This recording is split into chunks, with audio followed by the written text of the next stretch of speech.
walk toward. Architects will steer you through their buildings quietly without your knowing it by placing lights strategically in places they want you to move towards. In this hallway, you can see that the window at the end of the walkway draws you towards that end. We can use this in many, many different ways. If you go to, for example, Exeter Library by Louis Kahn, a very famous building, you'll see that he uses these windows to pull you through the walkways between the book stacks. But again, without that window, it would be an entirely different experience. In this farmhouse, you can see that the window at the end of this axis is really drawing you towards the kitchen. But notice what happens when you take that window away. Suddenly, you're not drawn towards the space anymore. So you can really understand here that it's the light, it's the window in line with your movement into that room that's drawing you into the space and giving the whole house a sense of vitality.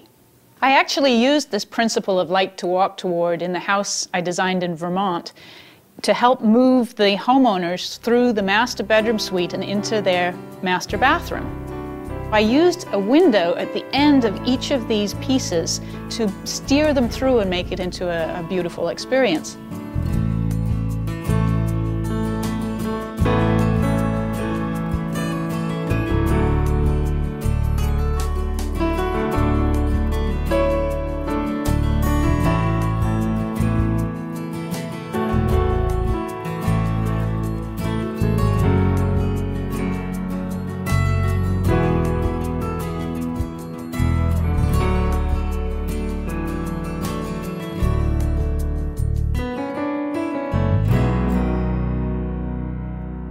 Now this all sounds great, but what about if you don't have any exterior walls? So you can't put in a window.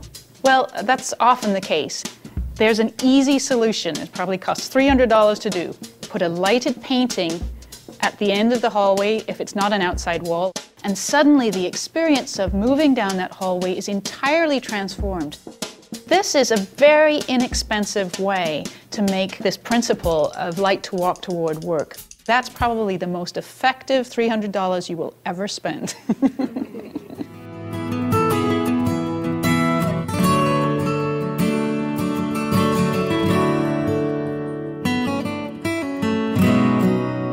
There are times in our lives when we need a private place to go, whether it's for a private conversation or it's just a hobby that we like to do.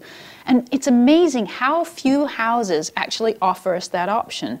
When we have children, the child will have their own bedroom very frequently, but as adults, we don't have any place that's not shared space.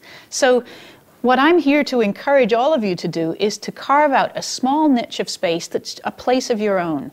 In fact, I have a feeling that one of the reasons our houses have gotten so much bigger is because we're trying to find those places to get away from each other just a little bit. So this next principle we're going to talk about is a place of one's own.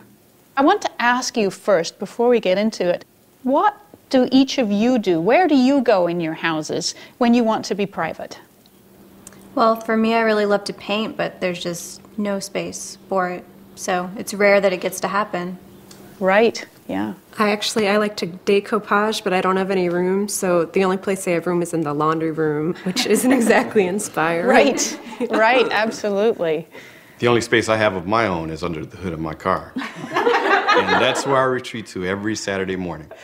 That's not uncommon. And you know, it's a funny thing that maybe 50 years ago, it was actually, we did have more of a place of our own. The wife would go to the sewing room or the husband would go to the garage. But today, we have less of that kind of designated area.